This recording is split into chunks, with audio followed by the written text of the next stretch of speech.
Ela é a maior empresa farmacêutica do Brasil. Inclusive, ela é a única que está presente em todos os segmentos do varejo farmacêutico. Ela consegue produzir 17 bilhões de doses de sólidos, 40 milhões de unidades de injetáveis e 330 milhões de unidades de cremes, líquidos. E tudo isso tem dado lucro, dá retorno ao investidor no longo prazo? É isso que a gente vai ver hoje. 1, 2, 3, 4.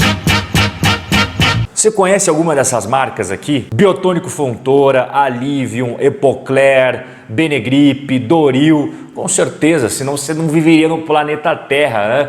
Essas marcas estão presentes no dia a dia do brasileiro há muitos e muitos anos. E olha só que interessante, as operações dessa companhia, elas iniciaram em 2001. Essas marcas aí que você viu, algumas têm mais de 100 anos, mas de fato as operações desta empresa que nós vamos estudar a partir do começo aí do século 21. E por mais de uma década, ela foi a principal empresa de bens de consumo no Brasil. Ela atuava com higiene pessoal, ela atuava com limpeza, ela atuava até com alimentos. Só que em 2015 a companhia iniciou o seu novo ciclo operacional estratégico. Basicamente ela fez o seguinte, ela começou a vender tudo aquilo que ela acreditava que não fazia sentido para o seu modelo de negócio. Por exemplo, em 2016, elas venderam a divisão de cosméticos para a Coty. Eles tinham também uma operação de preservativos muito grande e aí venderam em 2016. Em 2017 também venderam a operação de descartáveis. Enfim, reduziram, enxugaram a empresa e focaram apenas em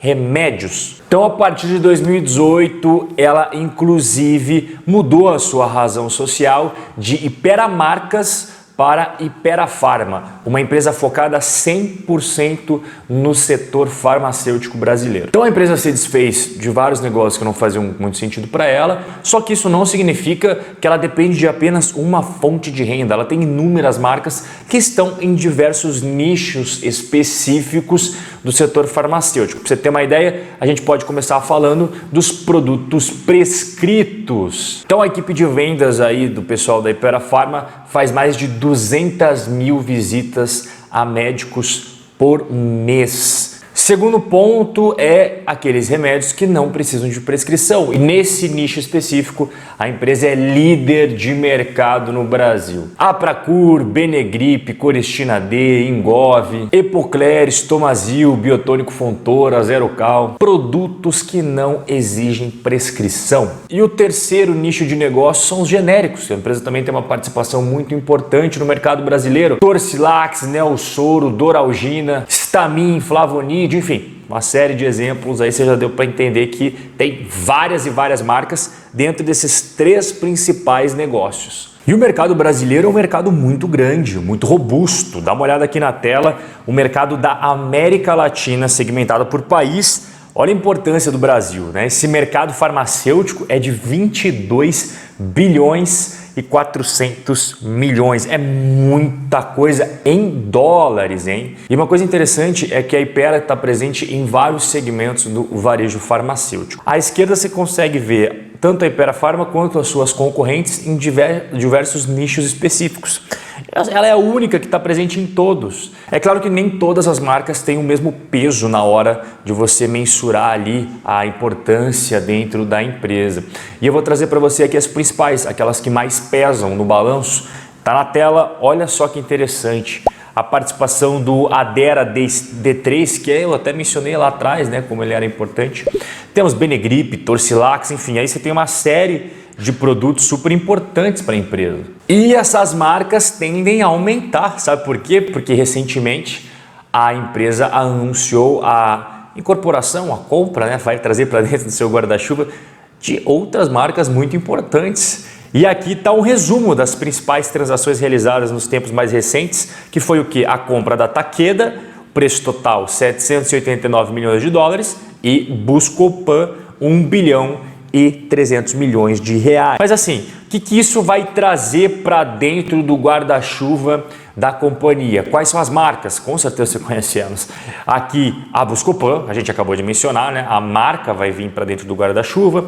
Neosaldina, você vai ter Nesina e o Dramin. Só para você ter uma ideia dos números que eu estou falando, tá na tela, tanto da Takeda quanto da Buscopan.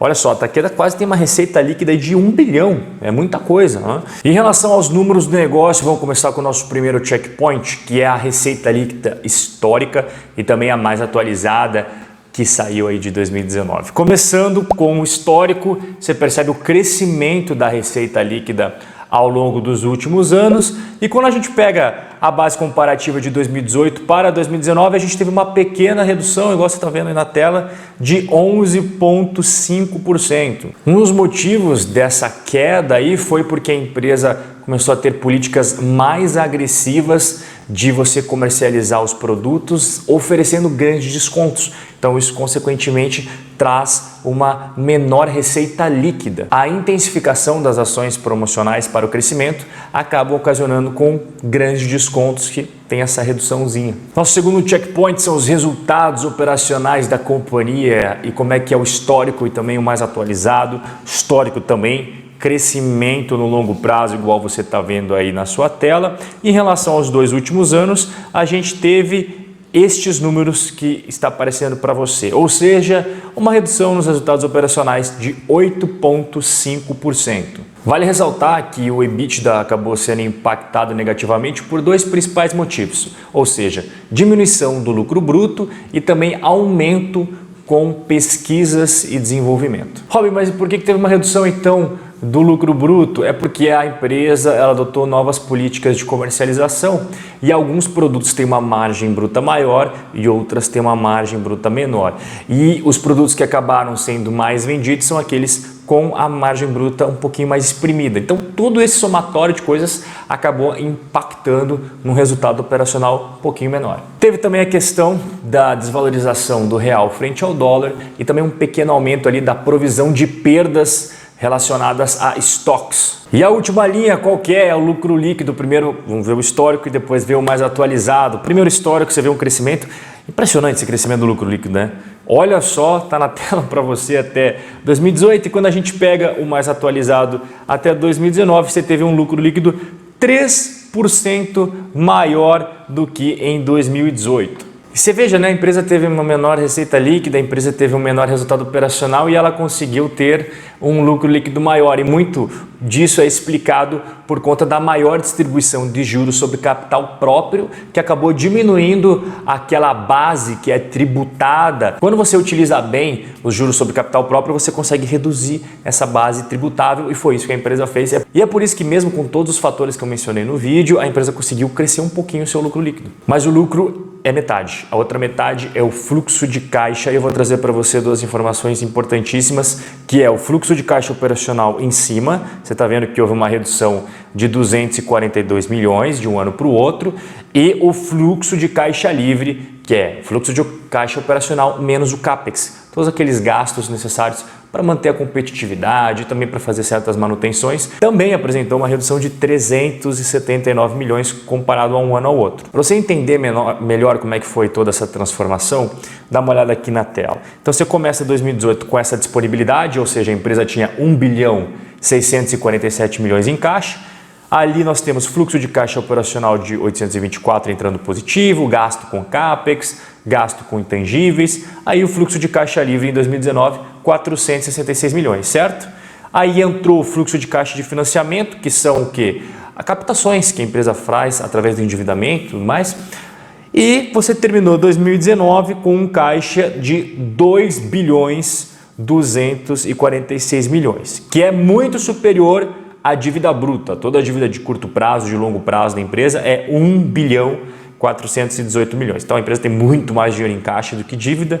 E se você comparar pelo aquele indicador que eu sempre gosto de utilizar, dívida líquida pelo EBITDA, você chega na razão 0,7. Ou seja, a empresa precisa menos de um ano de resultados operacionais para pagar toda a sua dívida líquida.